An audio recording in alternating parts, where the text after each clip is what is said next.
As soon as Solomon finished his prayer, fire came down from heaven and consumed the burnt offering and the sacrifices, and the glory of the Lord filled the temple. And the priests could not enter the house of the Lord, because the glory of the Lord filled the Lord's house. When all the people of Israel saw the fire come down and the glory of the Lord on the temple, they bowed down with their faces to the ground on the pavement, and worshipped and gave thanks to the Lord, saying, "For he is good, for his steadfast love endures forever." Then the king and all the people offered sacrifice before the Lord. King Solomon offered as a sacrifice 22,000 oxen and 120,000 sheep. So the king and all the people dedicated the house of God. The priests stood at their posts, the Levites also, with the instruments for music to the Lord that King David had made for giving thanks to the Lord, for his steadfast love endures forever. Whenever David offered praises by their ministry, opposite them the priests sounded trumpets, and all Israel stood. And Solomon consecrated the middle of the court that was before the house of the Lord, for there he offered the burnt offering and the fat of the peace offerings, because the bronze altar Solomon had made could not hold the burnt offering and the grain offering and the fat. At that time Solomon held the feast for 7 days, and all Israel with him, a very great assembly, from Lebo-Hamath to the brook of Egypt. And on the 8th day they held a solemn assembly, for they had kept the dedication of the altar 7 days, and the feast 7 days. On the 23rd day of the 7th month, he sent the people away to their homes, joyful and glad of heart, for the prosperity that the Lord had granted to David and to Solomon and to Israel his people. Thus Solomon finished the house of the Lord and the king's house. All that Solomon had planned to do in the house of the Lord and in his own house, he successfully accomplished. Then the Lord appeared to Solomon in the night and said to him, "I have heard your prayer and have chosen this place for myself as a house of sacrifice.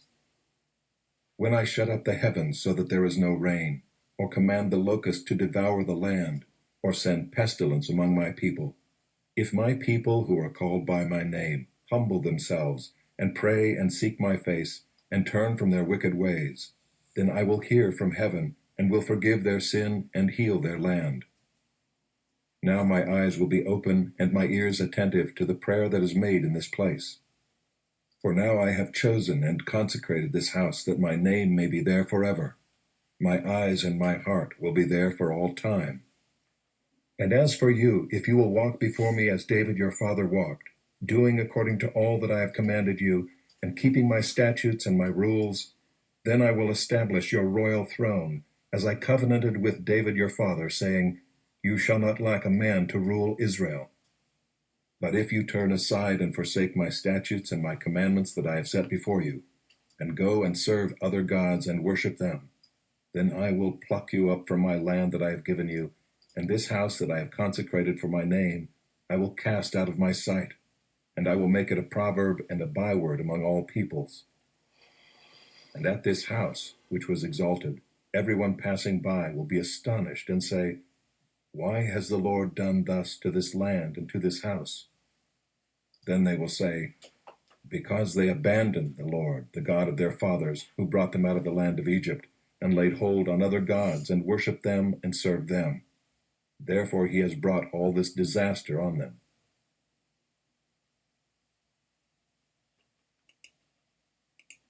At the end of 20 years in which Solomon had built the house of the Lord and his own house, Solomon rebuilt the cities that Hiram had given to him, and settled the people of Israel in them. And Solomon went to Hamath Zobah and took it. He built Tadmor in the wilderness, and all the store cities that he built in Hamath. He also built Upper Beth-horon and Lower Beth-horon, fortified cities with walls, gates, and bars, and Baalath, and all the store cities that Solomon had, and all the cities for his chariots, and the cities for his horsemen, and whatever Solomon desired to build in Jerusalem, in Lebanon, and in all the land of his dominion. All the people who were left of the Hittites, the Amorites, the Perizzites, the Hivites, and the Jebusites, who were not of Israel, from their descendants who were left after them in the land, whom the people of Israel had not destroyed, these Solomon drafted as forced labor, and so they are to this day. But of the people of Israel Solomon made no slaves for his work, They were soldiers and his officers, the commanders of his chariots and his horsemen. And these were the chief officers of King Solomon, 250, who exercised authority over the people. Solomon brought Pharaoh's daughter up from the city of David to the house that he had built for her. For he said, My wife shall not live in the house of David, king of Israel, for the places to which the ark of the Lord has come are holy. Then Solomon offered up burnt offerings to the Lord on the altar of the Lord that he had built before the vestibule, as the duty of each day required, offering according to the commandment of Moses for the Sabbaths, the new moons, and the 3 annual feasts, the feast of unleavened bread, the feast of weeks, and the feast of booths.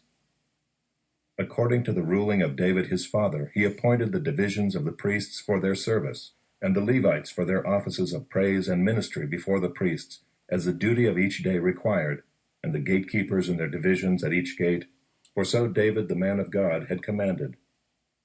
And they did not turn aside from what the king had commanded the priests and Levites concerning any matter, and concerning the treasuries.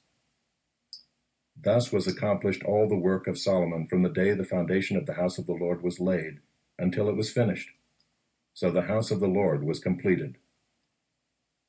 Then Solomon went to Ezion-Geber and Eloth on the shore of the sea, in the land of Edom. And Hiram sent to him by the hand of his servants, ships and servants familiar with the sea. And they went to Ophir together with the servants of Solomon, and brought from there 450 talents of gold, and brought it to King Solomon. Now when the queen of Sheba heard of the fame of Solomon, she came to Jerusalem to test him with hard questions, having a very great retinue, and camels bearing spices, and very much gold and precious stones. And when she came to Solomon, she told him all that was on her mind. And Solomon answered all her questions. There was nothing hidden from Solomon that he could not explain to her. And when the queen of Sheba had seen the wisdom of Solomon, the house that he had built, the food of his table, the seating of his officials, and the attendance of his servants and their clothing, his cupbearers and their clothing, and his burnt offerings that he offered at the house of the Lord, there was no more breath in her. And she said to the king, The report was true that I heard in my own land of your words and of your wisdom.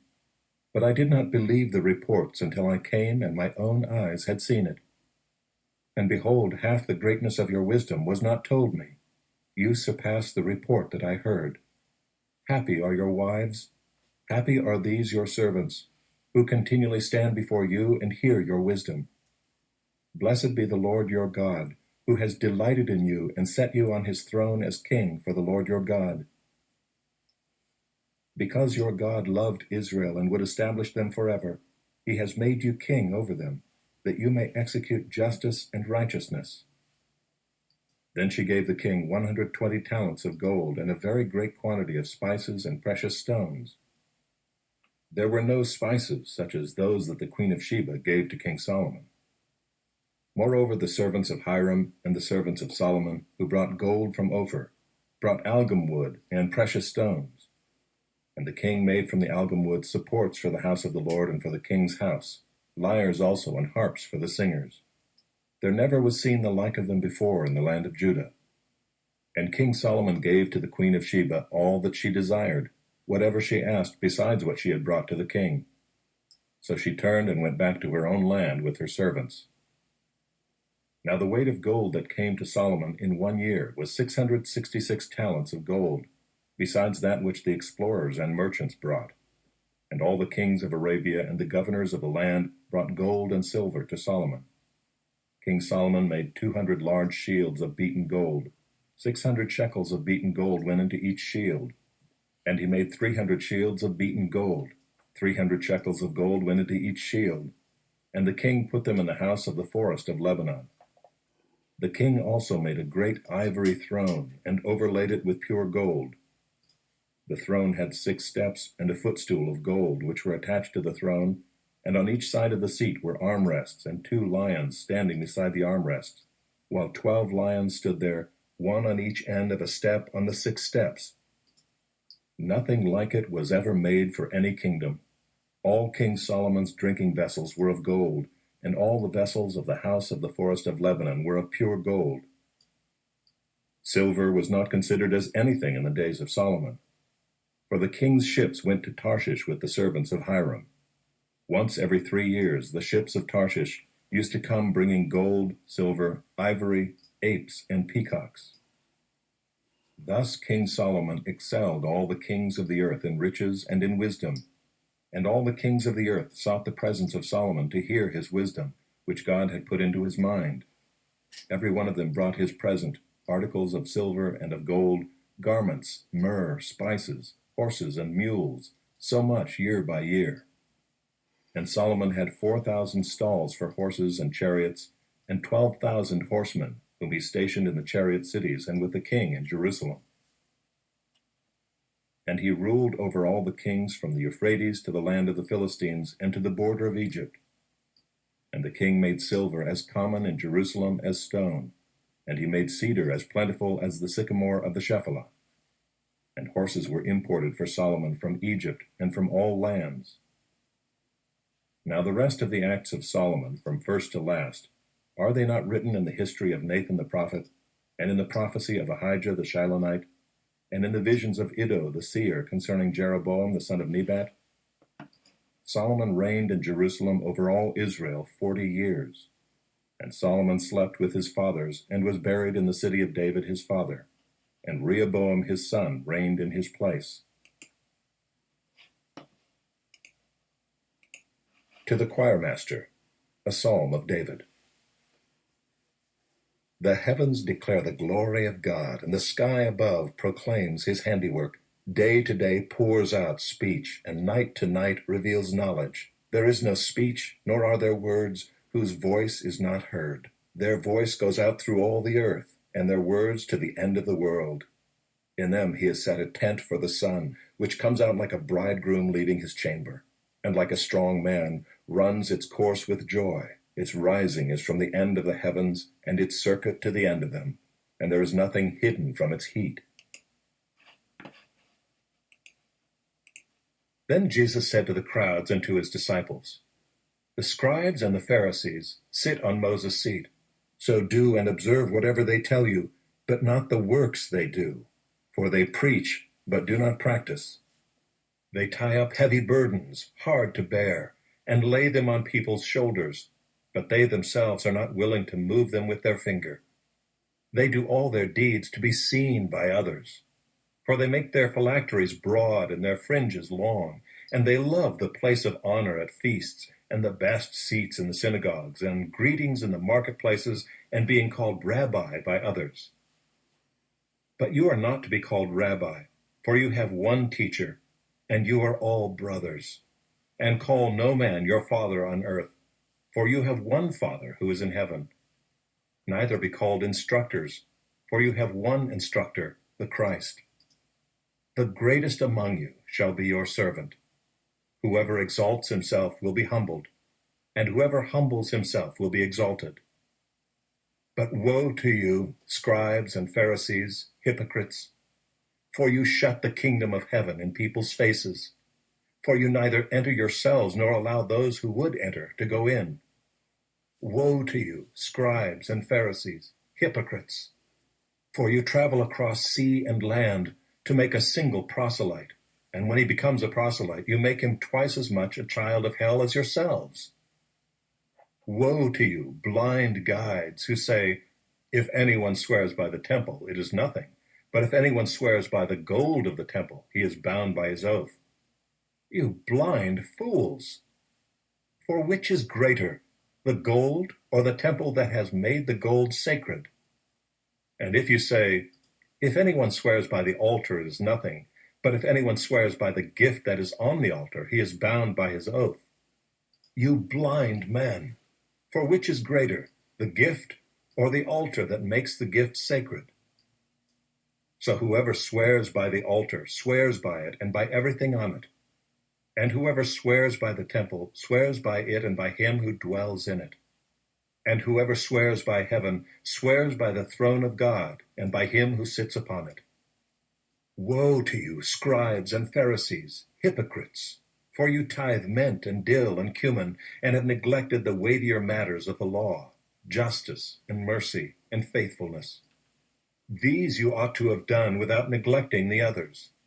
You blind guides, straining out a gnat and swallowing a camel. Woe to you, scribes and Pharisees, hypocrites! For you clean the outside of the cup and the plate, but inside they are full of greed and self-indulgence. You blind Pharisee! First clean the inside of the cup and the plate, that the outside also may be clean.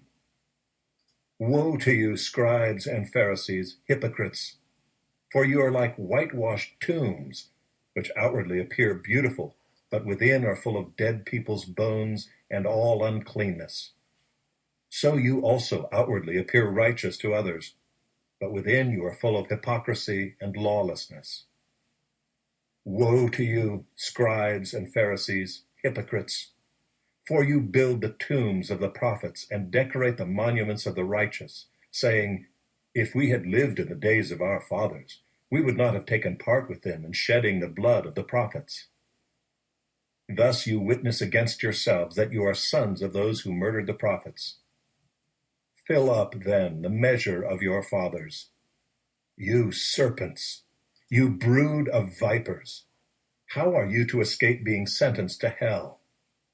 Therefore I send you prophets and wise men and scribes, some of whom you will kill and crucify, and some you will flog in your synagogues and persecute from town to town, so that on you may come all the righteous blood shed on earth, from the blood of righteous Abel to the blood of Zechariah the son of Barachiah, whom you murdered between the sanctuary and the altar. Truly I say to you, all these things will come upon this generation. O Jerusalem, Jerusalem, the city that kills the prophets and stones those who are sent to it. How often would I have gathered your children together as a hen gathers her brood under her wings, and you were not willing. See, your house is left to you desolate. For I tell you, you will not see me again until you say, Blessed is he who comes in the name of the Lord. Jesus left